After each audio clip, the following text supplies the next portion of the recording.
This year, I am seeing an increased trend amongst parents to show off their child's exam results on social media. Why? Do you publish your salary or business income on social media? No, right? So stop doing it. You're damaging your own child's psyche by setting up high expectations, by adding pressure to always perform equally well in future also, which won't be the case always. And during lows, the child will not be able to deal with it, will feel ashamed to face the same world to whom you have been projecting a highly successful face. You're teaching them to seek external validation instead of self validation and being happy with own performance. Not just your own child, you're making other thousands of children feel inferior about themselves. After the board exam results were announced earlier this week, every day I'm hearing cases of children dying of suicides as they're not happy with their marks. Why? It's the failure of whole system, not just the parents who are posting the marks publicly, the board which publishes it publicly, each school, each coaching center publishes it publicly. After all, it's a great marketing technique to attract new admission, isn't it? But the root cause is much deeper than just this. It's the way students are assessed. Whether your child scores 50% or 100% in school exams, it doesn't matter. Exam scores are not a measure of real learnings, understanding, intelligence, skills, maturity, or common sense needed to be successful in life. Exam scores are no guarantee of success and happiness in future. It's nothing. It's just an indicator of memory power and the ability to retain and retrieve the information accurately and timely. Nothing more than that. Of course, all the children can't do well in all the subjects, and thus their scores at aggregate level falls down. Though they may be topper or brilliant in some subjects they love, but who cares? Many of you may have read this news about a brilliant boy. He always scored 100% or close to that in maths and science in his school, got selected for IIT, scored excellent there as well, went to US for MBA, got high paying job in America and settled there. Married a beautiful Indian girl, bought a big house and luxury cars. He had everything that qualifies as being successful in societal norms. But in an economic crisis, he lost his job. And for a long time, he couldn't find another one even at a lower salary. He couldn't pay the EMIs for his house loan, car loan, and was on the verge of losing other things, or losing those things to the lenders. He decided to die with his family. One day he shoots his wife and children and himself dies of suicide. Imagine about the old parents who were left behind in India. Why did he take such a drastic step? Because no one ever taught him to deal with failures or a crisis or stress. No one ever taught him to manage money smartly, especially the debt. Neither the school nor the parents. They just kept flaunting his achievements to everyone in their circle. And one crisis, and this man felt ashamed to face the same people. Recently, near my house, a chartered accountant husband, in an emotional, angry moment, shot dead his chartered accountant wife in her flat. Even though they were living separately for several months and were in midst of their divorce proceeding.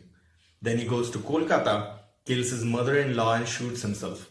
Somehow his father-in-law escaped and managed to run away from the spot. Another chartered accountant lady killed herself in Ahmedabad due to pressure, threats from her ex-employer. All these are well-educated, qualified people. Then why such incidents happen? If we keep digging and analyzing the root cause, it all boils down to the irrelevant education system and conventional age-old parenting style, which are not relevant anymore. We are not teaching right skills to our children. Those who inherently possess such skills or acquire it manage to live their life successfully and happily. Rest all suffer through their life. There are many people who will tell you about success habits. Many books, blogs, videos, interviews are available on success habits. But I want to tell you that even if you have achieved everything, yet there is a possibility of losing everything. Nobody knows when the next economic crisis will hit the world. No one's career graph goes up in straight line. It's always up and down. Success doesn't teach us anything. Only failures do. Every year I hear about several students dying of suicide who can't score ultra high marks in school or couldn't get through a competitive exam for higher studies like IIT aspirants in quotas coaching centers. So much pressure gets created inside them to score well. Unfortunately, people measure a child's intelligence and probability to succeed in future with the exam scores. In reality, there is no correlation. Isn't Sachin Tendulkar or Saurav Ganguly successful? Okay, forget them. Look around yourself in family and friend circles. You already know tons of people who didn't do well in school, right? But are successful today and probably happy too. Never confuse education with intelligence. You can have a PhD and still be an idiot. I know of you. Okay, tell me, how many of you used to avoid eye contact with the teacher to avoid being called upon to answer a question? I did. How many of you were afraid to raise your hand for fear of being wrong or embarrassed? I was. Currently, because of COVID-19, children are not able to go to school and are learning online, but they're not happy about it. They all want to go back to the school. I was surprised. So I did a survey among the children to check why do they want to go to school. Only 2% said to study. The remaining 98% had other reasons, like I want to go to meet my friends, play with them, or to play football, cricket, badminton, or any of their favorite sport. Then is such an education system useful where children are not motivated to study, where they don't feel free to talk without the fear of embarrassment? The word education comes from a Latin word educe, which means to bring out. Bring out the thoughts, talent, skills, strength, interest, creativity, individuality of a person. But instead, the education system is all about force in the information. The schools just forcefully feed information which students are not even interested in. Then in exams will test their memory power, their ability to retain and retrieve the information as fast and as accurate as they can. No one cares if they learnt and understood anything or not. And even if the child has understood, but writes something in his own way, which is different from what the examiner is expecting, the marks are deducted. Our education system kills the creativity and individuality there itself. Parents push their children hard to score as high as others. Not as high as he or she can, but as high as others. What we learn in school is important and useful. I'm not denying that. But not how much marks we score. It's important to understand the general mathematical concepts, know about the universe, the geography, political history, understand how our body functions, understand the concept of force, motion, gravity. These are important. Important for general knowledge and helps in developing our thinking skills also. But no one needs to master all the subjects. These should not be the only thing which the education system should focus on. There has to be a good mix and balance of these academic information and the actual practical real life skills needed for career success and happiness. Even those who want to build a career academically, like researchers, scientists, engineers, doctors, do not need to study all the subjects and score well in all the subjects. You should not compare the aggregate marks of all subjects of one child with another. Someone can be good in biology, someone can be good in math, someone in history, someone in literature.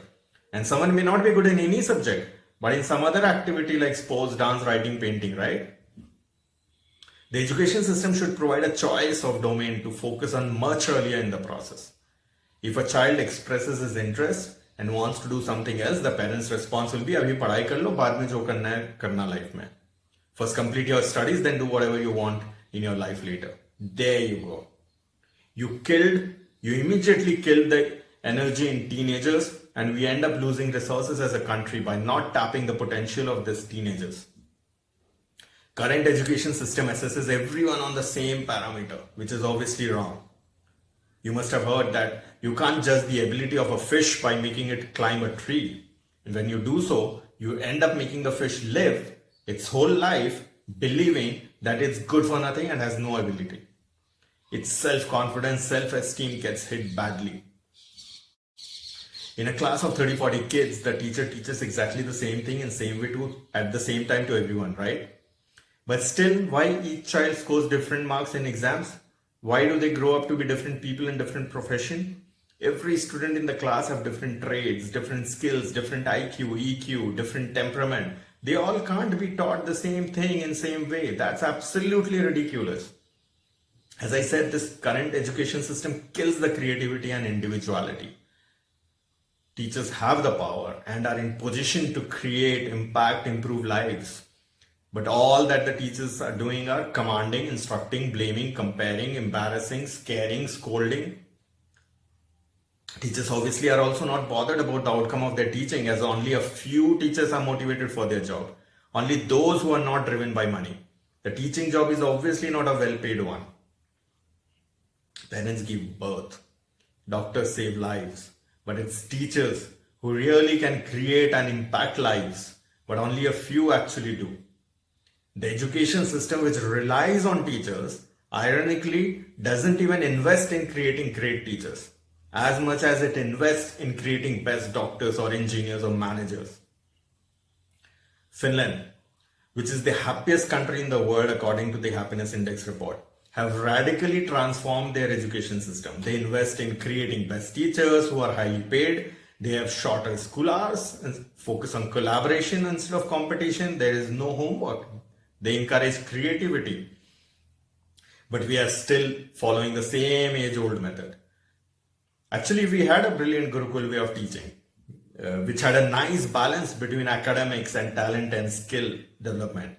But over years, as various foreigners invaded and ruled India, like Europeans, Mongolians, Afghanis, Mughals, British, they damaged our education system, especially the British rule. They wanted to crush the innovation and leadership skills and have only people who can work for them like robots, follow their instructions while they can sit on leadership and management roles to rule. See how things have changed in the last 100 years or so. Here's the first car made by Carl Benz in 1880s. Here's one of the latest one. So much has changed. The phones have changed. The computers have changed. Roads, infrastructure, fashion, our houses, language, everything has changed. But the education system is same even after 73 years of independence. Everyone feels proud about high percentage of employees in Microsoft being Indians, right? But does anyone think why no Indian is a Bill Gates? Everyone proudly shares list of Indians who are CEOs in various Fortune companies in America. Does anyone think why isn't one such Fortune company created by an Indian? We are still following the British rule era model of producing laborers or human robots meant to follow set instructions and not think, create, innovate, lead. In reality, only those who can do this grow up in their career and succeed. We are still focused on scoring marks and not learning and understanding. We are only taught how to compete and succeed at any cost and not how to collaborate. We need to evolve and transform our education system with the development of various technologies now. We have search engines in our pocket for any information we need. So no need to test our memory power anymore. We have robots, softwares, AI to do clerical and repeatable jobs much faster and with higher accuracy. We don't need to learn to follow instructions blindly. We need to bring back elements of our ancient Gurukul education system and teach our children the human skills, life skills, the emotional intelligence. That's what will help them survive and grow in future. In a future of growing AI, robotics and automation. There's a difference between students who are smart and those who score well. As I said, high marks or an educational degree is no guarantee of intelligence, skills, smartness, common sense, maturity or thinking ability or success. I'm happy to see that some of you parents are realizing this. They assess if the current education system is suitable for their child or not. If not, they are showing courage to go on an alternate path. Many are opting for unschooling and homeschooling, where children follow their own unique self-directed learning path. They decide which subject they want to learn, which skill they want to excel in, and completely focus on that, along with other critical skills needed in life to be healthy, wealthy, and happy. There's an open schooling option also available in India. It also makes me wonder, if 98% students are not motivated to go to school to study, parents are not happy with the education system, teachers are not motivated about their job, then how is this education system even surviving? Just because the regulator, that's our government, wants it this way? Or the demand generators, that's the corporates, want it this way? Now, I'm not just highlighting the drawbacks of our education system here. I'm not the one who complains and not do anything about it. I started my own organization, Happiness Pal, to fill exactly this gap in the education system and skill development and teach the necessary emotional intelligence skills to school students, college students, corporate employees, individuals, and anyone who want to learn. It increases their employability and probability to succeed and lead a happier life, both at professional front as well as in personal life. However, this will take ages to create a broader impact. I'm also willing to lead the transformation of our education system in India at country level. If anyone who can help me connect with the right people in government authority, it will be great. And I'll be happy to drive the effort. And even better if you want to join hands with me. It can be started alone but cannot be achieved alone. Need many like-minded people to come together and work as a team. And why India? This transformation can be done in any country, whoever is willing to do it. For me, it's all the same. It's all about humans. There's a statement attributed to Albert Einstein that education is what remains after we forget what we learned in school. It's high time now that we correct this and learn right skills during school days itself. Alright, so you want to know those skills which we must teach our children to be successful and happy in life? Okay, the first one. I think it's enough for today. Thanks for patiently listening to me so far. Watch out for the remaining part of this session next week, where I talk about the specific skills we must teach our children during their growing years itself and how to teach those.